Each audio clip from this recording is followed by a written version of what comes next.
বিস্তারিত এত বলার দরকার নেই, আমি শিরোনাম আকারে দু চারটি কথা বলে যাই যাতে মুখস্থ রাখতে পারেন।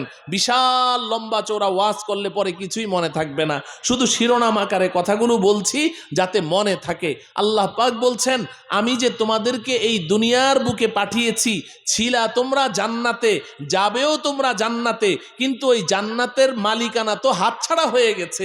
এখন যাবে কেমনে? গেলে তো ঢুকতে দেয়া হবে না, তোমার মালিকানার সেই কাগজপত্র দলিল পত্র তো লাগবে।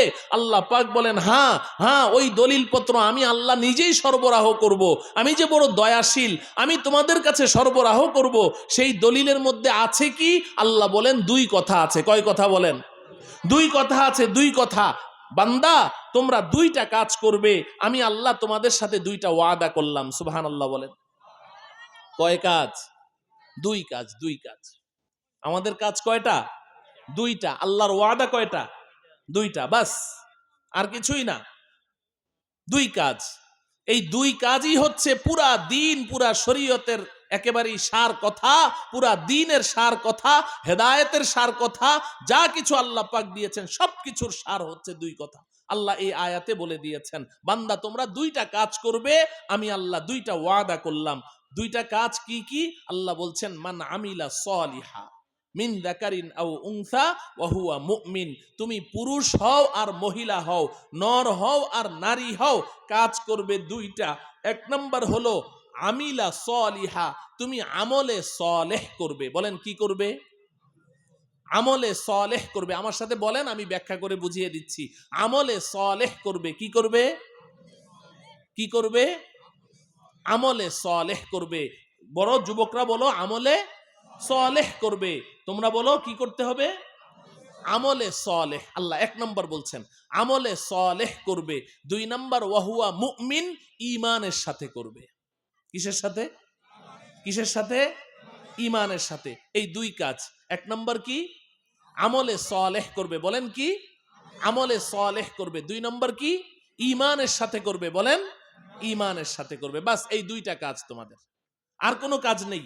এই দুই কাজই হচ্ছে জান্নাতের ব্যবস্থাপত্র, এই দুই কাজই হচ্ছে জান্নাতের দলিলপত্র, এই দুই কাজই হচ্ছে সমস্ত হেদায়েত এবং শরীয়ত এবং দ্বীন, কোরআন হাদিস সব কিছুর সার কথা হলো দুই কথা। একটা হলো কি করবে? আমলে সালেহ করবে। দুই নম্বর কি? ঈমানের সাথে করবে। আল্লাহ রাব্বুল আলামিন আমাদেরকে এই দুই কাজ করার তৌফিক দান করুন। আল্লাহ পাকের ওয়াদাটা সামনে আসছে, ওটা আমি পরে বলছি। এখন প্রশ্ন হলো, এক নম্বর হলো আমলে সলেহ করবে। আমলে সলেহটা কি জিনিস এটা আমি একটু বুঝাতে চাই, এবং এটাই আমার আজকের মূল উদ্দেশ্য। আমার যুবক ভাইদেরকে দেখে আমি এই আয়াতটা তেলাওয়াত করেছি। এই আমলে সলেহ শব্দটাই আমি তাদেরকে একটু বুঝাতে চেষ্টা করব। আমলে সলেহ কি জিনিস? ও আমার প্রিয় ভাইয়েরা, ও আমার প্রিয় মায়েরা, বোনেরা, আমলে সলেহ শব্দের অর্থ হইল নেক আমল। আমলে সলেহ শব্দের অর্থ কি? সহজ কথা, নেক আমল। এখন নেক আমলটা কি জিনিস? নেক, এই কথা বল, কথা বল, চুপচাপ। হ্যাঁ, তুমি একা একা খাও, কাউকে দিবেও না, কারোর সাথে কথাও বলবে না, ঠিক আছে? আচ্ছা আচ্ছা, আমলে সালেহ অর্থ কি বললাম? নেক আমল। বলেন কি বললাম? নেক আমল।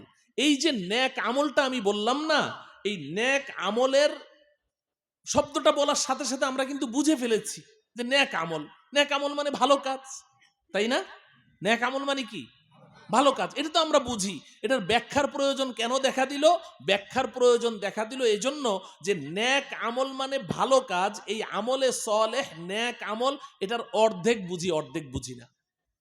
আমরা এটার অর্ধেক বুঝি, অর্ধেক বুঝি না। এই আমার কুটিটা একটু খুলে নেন তো, শীত চলে গেছে তো।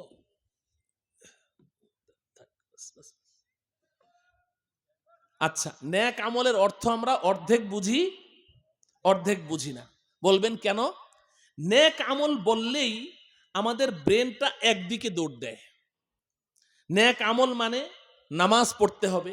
নামাজ মানে, নামাজ কি নেক আমল না? নেক আমল অর্থ রোজা রাখতে হবে।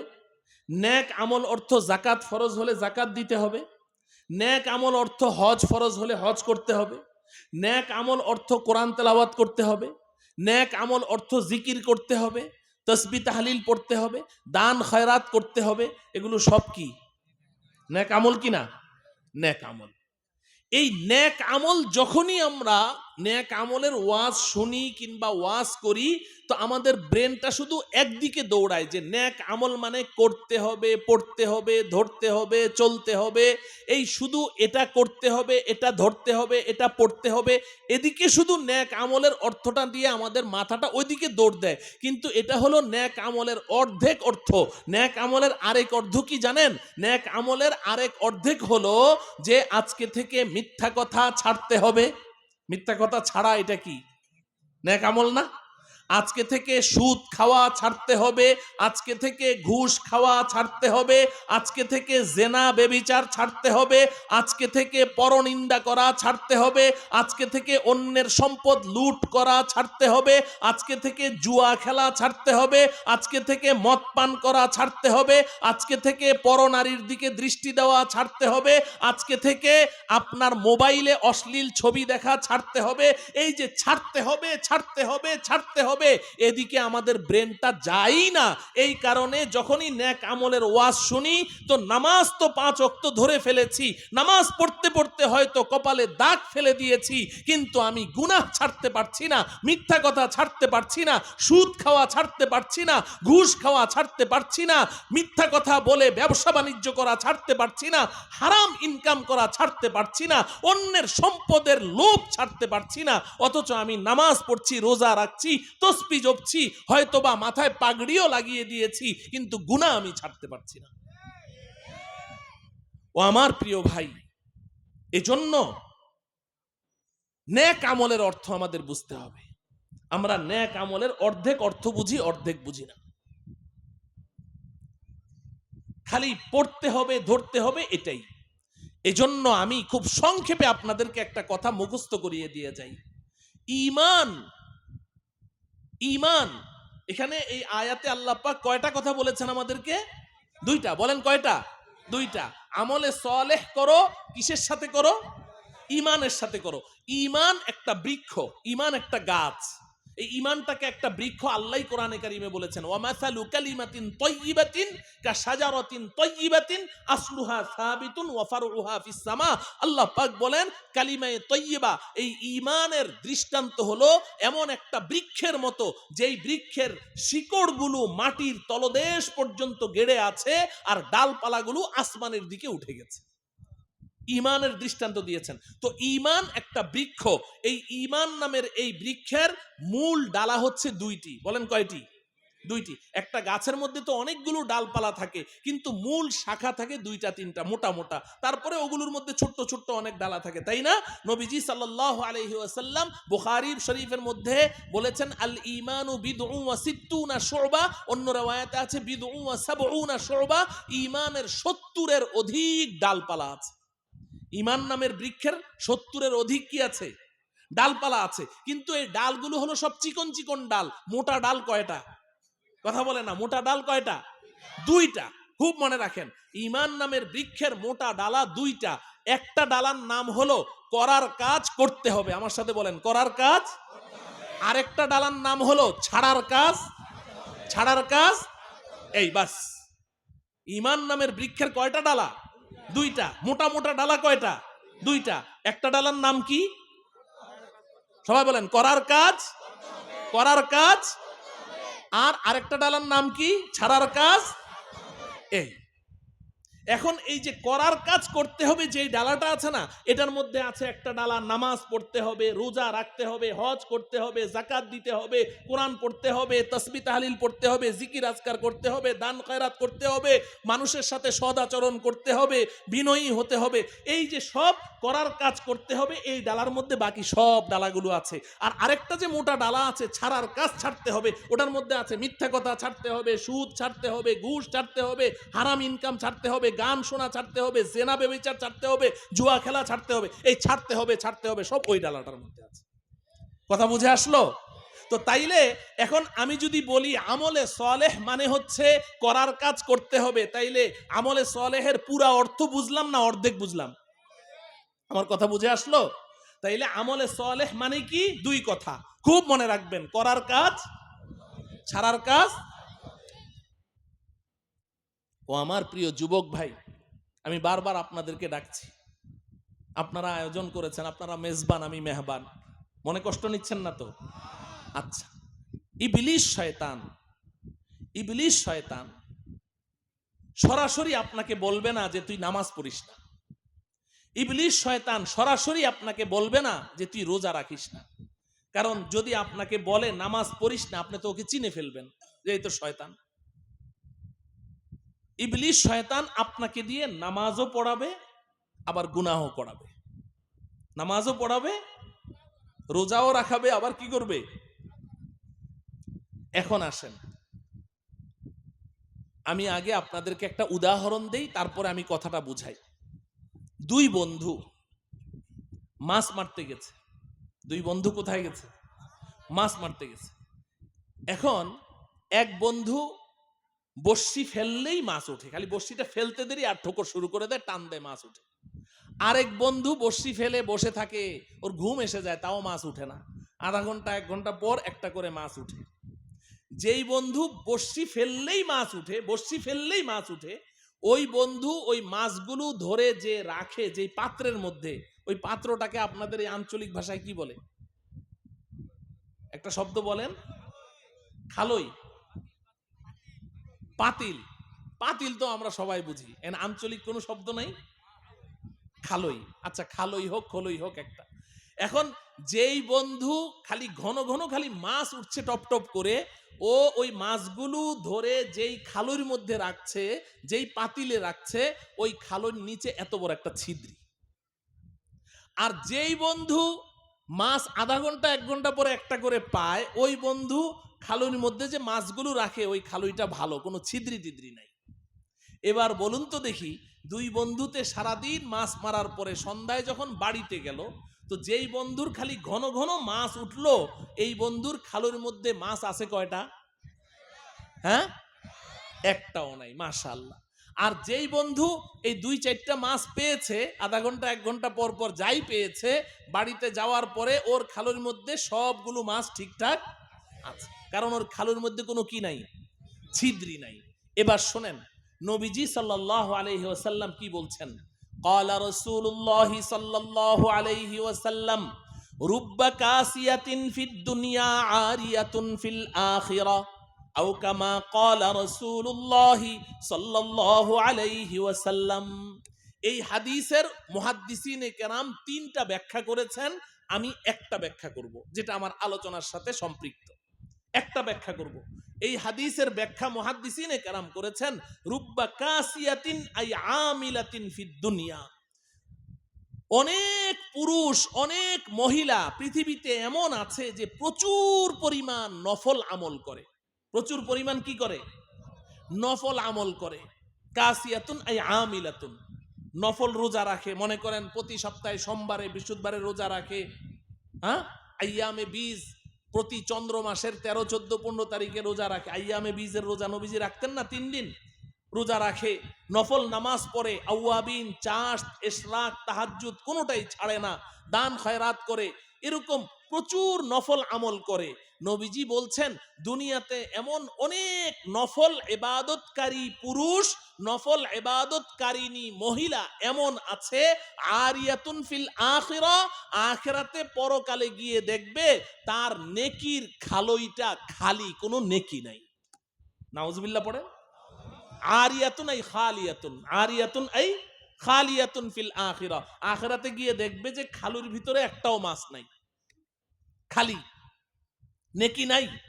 জিজ্ঞাসা করবে রব্বুল আলামিন, আমি দুনিয়াতে এত এত আমল করেছি, আমি নামাজ তো ঠিক মতো পড়েছি, রোজা রেখেছি, যাকাত দিয়েছি, দান করেছি, এত এত মসজিদ নির্মাণ করেছি, এত এত আমল করেছি, কিন্তু আমার খালই তো খালি, নেকিগুলো গেল কোথায়? আল্লাহ রব্বুল আলামিন জবাব দিবেন, ও আমার বান্দা, ও আমার বান্দি, তুই একদিকে যেমন নেক আমল করেছিস না, একদিকে যেমন বিভিন্ন ইবাদত বন্দেগী করেছিস, অপরদিকে এই এই গুনাহগুলোতে তুই অভ্যস্ত ছিলি, তোর এই গুনাহগুলোর কারণে তোর নেকির খালর নিচে এত বড় ছিদ্রি হয়ে গেছে, সবগুলো নেকি পড়ে গেছে। নাউজুবিল্লাহ পড়বেন না? এজন্য আমলে সালেহ একদিকে যেমন করার কাজ করব, আরেকদিকে ছাড়ার কাজ পারবো তো ইনশাআল্লাহ? জি, করার কাজ করব, ছাড়ার কাজ ছাড়ব। আল্লাহ আমাদের সবাইকে তৌফিক দান করেন। এই হাদিসের মধ্যে নবীজি কিন্তু নারীদের কথা বলেছেন। রুব্বা কাসিয়াতিন ফিদ দুনিয়া, ওলামায়ে কেরাম বুঝেন কাসিয়াতুন স্ত্রীলিঙ্গ, কাসিয়াতুন মহিলাদের কথা কেন বলেছেন জানেন? মহিলারা কিছু গুনাহ এমন আছে পুরুষের তুলনায় বেশি করে। পুরুষরাও গুনাহ করে, মহিলারাও গুনাহ করে, কিন্তু পুরুষের তুলনায় নারীরা এই গুনাহগুলা বেশি করে। যেহেতু এখানে মা বোনেরা ওয়াজ শুনছেন এজন্য বলছি। নবীজি সাল্লাল্লাহু আলাইহি ওয়াসাল্লাম মেরাজের সফরে গিয়েছিলেন না? এই যে গত মাসে রজব মাস, এখন তো শাবান চলছে না, রজব মাসে নবীজি মেরাজের সফরে গিয়েছেন না? তো মেরাজের সফর থেকে ফিরার পথে আল্লাহ রব্বুল আলামিন নবীজিকে জান্নাত জাহান্নাম উভয়টাই ঘুরিয়ে তারপরে দুনিয়াতে পাঠিয়েছে। বলেন সুবহানাল্লাহ, সবাই পড়েন।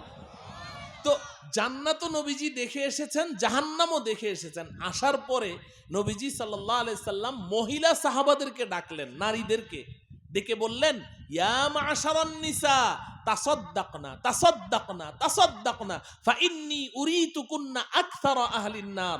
এই নারী জাতি, বেশি বেশি দান সদকা করো, কারণ আমি যখন জাহান্নাম পরিভ্রমণে গিয়েছি তো জাহান্নামে গিয়ে দেখি পুরুষের তুলনায় নারীদের সংখ্যা বেশি। নাউজুবিল্লাহ বলেন। এটা সহিহ বুখারীর মধ্যেও আছে, সব কিতাবে আছে, যে আমি তো জাহান্নামে পুরুষের চেয়ে নারীদেরকে বেশি দেখেছি। একজন মহিলা সাহাবী দাঁড়িয়ে জিজ্ঞাসা করলেন, ওয়াবিমা ইয়া রাসূলুল্লাহ, ও আল্লাহর রাসূল, কারণটা কি, আমাদের দোষটা কি? আপনি পুরুষের তুলনায় মহিলাদেরকে জাহান্নামে বেশি দেখলেন, মহিলাদের দোষটা কি? নবীজি সাল্লাল্লাহু আলাইহি ওয়াসাল্লাম এই হাদিসের মধ্যে নারীদের দুইটা দোষের কথা বলেছেন। কয়টা দোষ? দুইটা দোষের কথা বলেছেন। নবীজি বলছেন, তুকফিরনাল লানা ওয়া তাকফুরনাল আশির। ও আমার মা বোনেরা, আমি নবীজির কথা বলছি, আমার উপরে রাগ হয়েন না, বাকি নিজেদেরকে শুধরাতে চেষ্টা করেন যদি নিজেদের মধ্যে এই ভুল থাকে। নবীজি দুইটা গুনার কথা বলেছেন, তুকফিরনাল লানা ওয়া তাকফুরনাল আশির। নবীজি বলেন নাই, এই নারীরা তোরা পুরুষের তুলনায় নামাজ কম পড়িস, রোজা কম রাখিস, কোরআন তেলাওয়াত কম করিস, তোরা দান খয়রাত কম করিস, ইবাদত কম করিস। নবীজি এটা বলেন নাই যে ইবাদত কম করার কারণে তোমরা জাহান্নামে বেশি যাবে, না, এটা বলেননি। নারীরা পুরুষের তুলনায় অনেকাংশে ইবাদত বেশি করে, কারণ ঘরে থাকে, তাদের নফল নামাজ পড়া সুবিধা। এখন আমি মনে করেন এই যে মাহফিল করে দূরে যখন মাহফিল হয়, রাত্রে যেতে যেতে 3টা বাজে, 3:30 বাজে, তখন তো এমনি মাথা টলতে থাকে, তাহাজ্জুদটা পড়বো কখন। অনেক সময় তাহাজ্জুদ পড়ার সুযোগ হয় না। বিবি সাহেবা ঘরে আছেন, উনি সুন্দর মতো তাহাজ্জুদ পড়ছেন। পুরুষরা সারাদিন বাইরে ক্লান্ত শ্রান্ত অবস্থায় ঘরে যায়, মাগরিবের নামাজের পরে হয়তো আউয়াবিন পড়াটার সময় হয় না, মহিলারা কিন্তু ইতমিনানের সাথে ঘরে আছে, পড়ছে। অনেকাংশে কিন্তু নারীরা আমাদের চেয়ে আমল কি করে? বেশি করে। আপনাদের ঘরের মহিলারাও আছে, আছে না নাই বলেন? মহিলারা আমাদের চেয়ে আমল বেশি করে। নবীজি বলছেন যে তোমরা আমল তো বেশি করো, ঠিক আছে, কিন্তু জাহান্নামে তোমাদেরকে বেশি দেখেছি দুই কারণে। তোমাদের মধ্যে দুইটা গুনাহ আছে, এই দুইটা গুনাহ পুরুষের তুলনায় তোমরা বেশি করো। কি কি? এক নাম্বার হলো তুকফিরনাল লানা, তোমরা কথায় কথায় অভিশাপ দাও মানুষকে। নারীরা কথায় কথায় মানুষকে কি দেয়? অভিশাপ দেয়। ও আমার মা বোনেরা খুব শুনেন, নবীজি আজকে থেকে 1450 বছর আগে বলেছেন, নবীজির সব কথা কার কথা? আল্লাহর কথা। নবীজি নিজের থেকে কোনো কথা বলেন না, নবীজি নিজের থেকে কোনো কথা বলেন না। বলছেন তোমরা বেশি বেশি অভিশাপ দাও। দেখেন নারীদের স্বভাব হলো নিজের কলিজার টুকরা সন্তান, যেই সন্তানকে না দেখলে, এক মুহূর্ত না দেখলে অস্থির হয়ে যায়, গেল কোথায়, এত আদরের সন্তান, কিন্তু যখন মেজাজটা গরম হয় কয় তুই মরস নাকে, বলে না? তুই গাড়ির তলে পরে মরতে পারস না, আল্লাহ তোরে নেয় না কে, এরকম কথা বলে কি বলে না? ও আমার প্রিয় মা, ও আমার প্রিয় বোন, খুব ভালো করে শুনেন, হাদিস শরীফের মধ্যে এসেছে প্রতিদিন প্রতিদিন, আপনারাও বুঝেন ভালো করে, প্রতিদিন এই 24 ঘন্টার মধ্যে একটা মুহূর্ত এমন প্রত্যেকটা মানুষের উপর দিয়ে অতিবাহিত হয়। আমার উপর দিয়েও যায়, আপনার উপর দিয়ে যায়, আপনার উপর দিয়ে যায়, প্রত্যেকটা মানুষের উপর দিয়ে প্রতিদিন এমন একটা মুহূর্ত অতিবাহিত হয়, ওই মুহূর্তে আপনি মুখ দিয়ে যা বলবেন তাই কবুল হয়ে যাবে। প্রতিদিন এই মুহূর্তটা যায়, কিন্তু ওই মুহূর্তটা যে কখন এটা আমরা কেউ বলতে পারি না, ছোট্ট একটা মুহূর্ত। এখন আপনি মা, আপনি যে আপনার সন্তানটাকে বললেন তুই মরস নাকে, তুই গাড়ির তলে পরে মরতে পারস না, যদি ওই দিনের ওই কবুলের মুহূর্তটা যদি তখন হয়, কবুল কিন্তু হয়ে গেছে। আপনার এই সন্তান আজকে না হোক কালকে, কালকে না হোক পরশু, 1 বছর না হোক 2 বছর, 5 বছর না হোক 10 বছর পরে একদিন কিন্তু ঠিকই গাড়ির তলে পরে মরবে। ওই যে আপনি বদদোয়া করেছেন, ওই বদদোয়া কবুল হয়ে গেছে। এই সন্তানটা একদিন গাড়ির তলে পরে মরবে, আর যখন মরবে তখন কিন্তু আপনি আল্লাহকে দোষী করবেন, আল্লাহ তুই কি আর কেউরে দেখলি না, আমারই পাইলি। তখন দোষটা কারে দেয়? আসলে মারলো কি আল্লাহ নাকি ওই মা নিজেই মারলো? আপনি নিজেই তো মারলেন, আপনি নিজেই তো অভিশাপ দিয়ে সন্তানটাকে মারলেন, ও কবুল হয়ে গেছে। কথা বুঝেন আমার কথা? হ্যাঁ, আল্লাহ আমাদের মা বোনদেরকে বুঝার তৌফিক দান করেন। আমি বুখারী শরীফ থেকে আপনাদেরকে একটা ঘটনা শুনাই। নবীজি সাল্লাল্লাহু আলাইহি ওয়াসাল্লাম, যাতে আমাদের মা বোনরা হুঁশিয়ার হয়ে যায় এজন্য বলছি, আমি তো এখানে গল্প করতে আসি নাই, বুঝতে চেষ্টা করেন। নবীজি সাল্লাল্লাহু আলাইহি সাল্লাম সাহাবায়ে কেরামকে বলছেন যে বনি ইসরাইলের মধ্যে একজন যুবক ছিল, যুবকটার নাম ছিল জুরাইজ। কি নাম ছিল? জুরাইজ। একজন যুবক, কিন্তু আল্লাহর ওলি। সে দুনিয়ার কোনো ব্যবসা বাণিজ্য বা এই সংসার টংসার এগুলোর দিকে কোনো আগ্রহ নাই, সারা দিন খালি নামাজ পড়ে আর আসমানি কিতাব পড়ে আর রোজা রাখে, এবাদত বন্দিগি ছাড়া কিচ্ছু বোঝে না। তো নবীজি বলেন তখন, এখন যেহেতু ও এই সংসারের দিকে তার কোনো মনোযোগ নাই, তো এলাকাবাসী করলো কি, বাড়ির পিছনে একটা বড় জঙ্গল ছিল, ওটার ভিতরে ওর জন্য একটা এবাদতখানা তৈরি করে দিয়েছে। ওটার মধ্যে থেকে ও এবাদত করে আর ওর মা ওখানে খানা পৌঁছায় দেয়। জুরাইজ ওটার ভিতরে এবাদত করে, আল্লাহর ওলি। তো নবীজি বলছেন একদিন তার মা তার জন্য খানা নিয়ে গেছে, তো বাহির থেকে ডাক দিল জুরাইজ। তো যেই মুহূর্তে তার মা তাকে ডাক দিল, ওই মুহূর্তে জুরাইজ রহমতুল্লাহ আলাই নামাজের মধ্যে ছিলেন।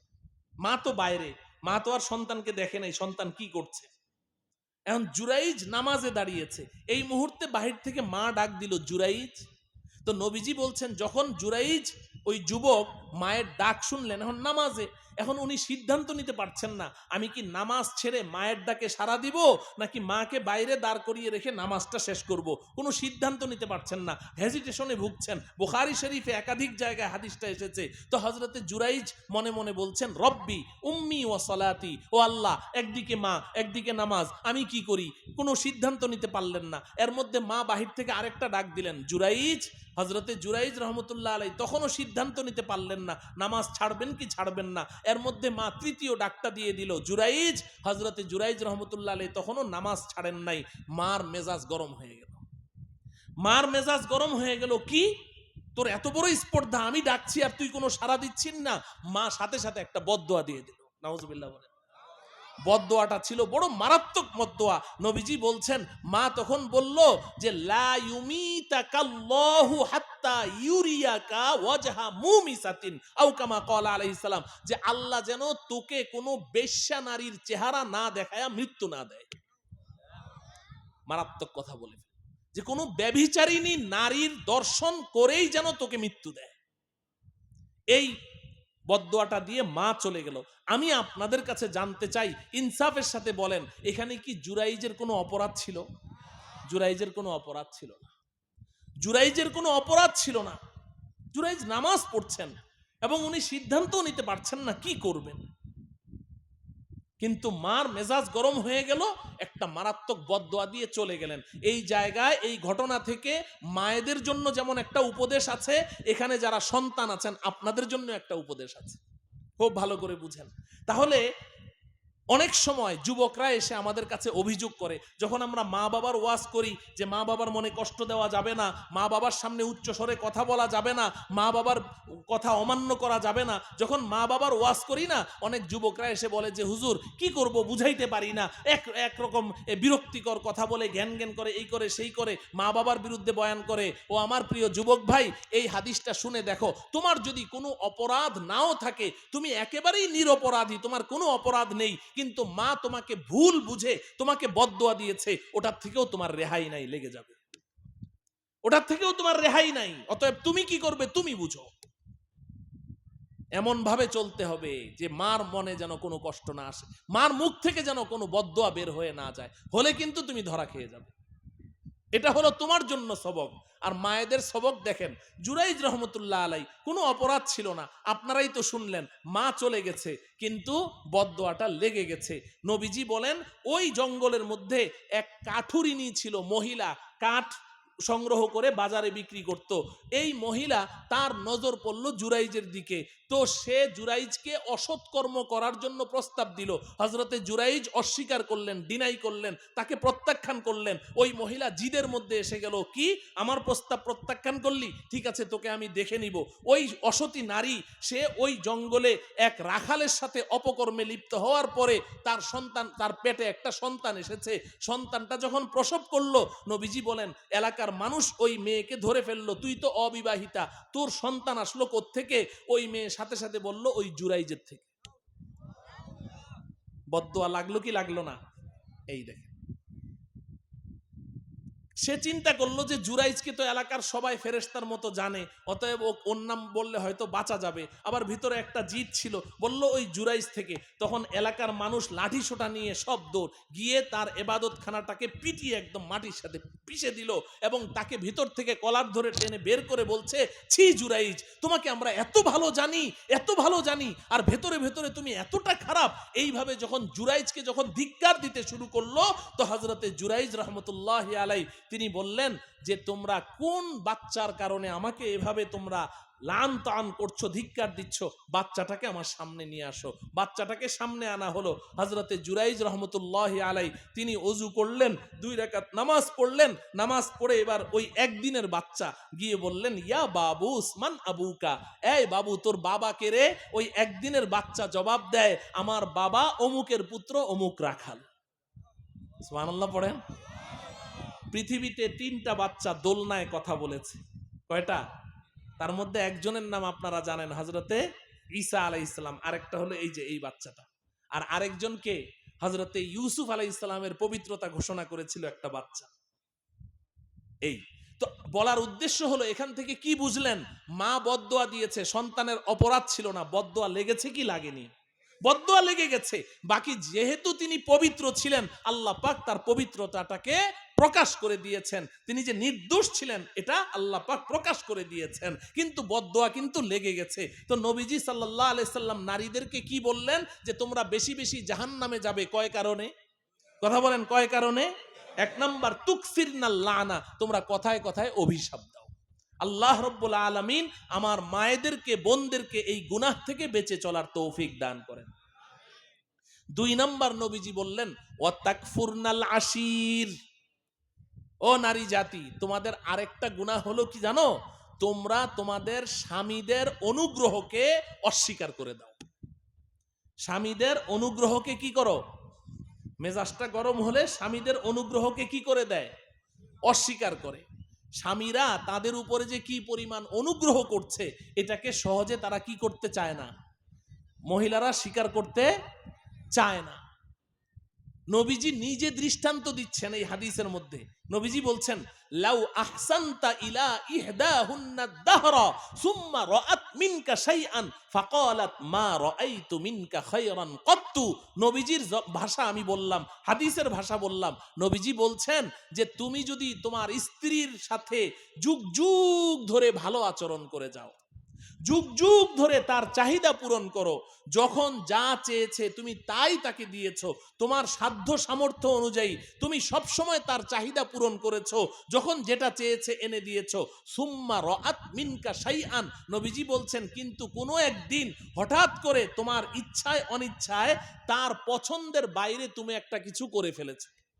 উদাহরণস্বরূপ আমি উদাহরণ দেই, ধরেন আপনার বিবি বলেছে আমার জন্য লাল টকটকে আগুনের মতো লাল টকটকে একটা শাড়ি নিয়ে আসো। এখন আপনি সুফি সাহেব মানুষ, লাল কালার আর খয়েরি কালারের মধ্যে পার্থক্য বুঝেন না, তো আপনি করলেন কি, হালকা একটু খয়েরি কালারের শাড়িটা নিয়ে আসলেন, অথবা একটু মিষ্টি কালার হয়ে গেছে, ওই লাল টকটকে হয় নাই। সুম্মা রাআত মিনকা শাইআন, এই যে আমি একটু বলেছি না, এটাও হাদিসের শব্দ, আমি একটাও বানিয়ে বলছি না। শাইআনের মধ্যে যে তানবিন, এটা লিত তাকলিল, অর্থাৎ সামান্য একটু ব্যতিক্রম কিছু পেয়েছে। নবীজি বলছেন যুগ যুগ ধরে তুমি তার চাহিদা পূরণ করছো, যুগ যুগ ধরে তার সব প্রয়োজন তুমি মিটাচ্ছ, একদিন শুধু তার ইচ্ছার বাইরে কিছু একটা ব্যতিক্রম হয়ে গেল, সাথে সাথে সে কি বলে জানেন? নবীজি বলছেন মা রাআইতু মিনকা খায়রান কত্তু, তোমার ঘরে এসে জীবনে কোনোদিন মন মতো কিছু একটা পাইলাম না।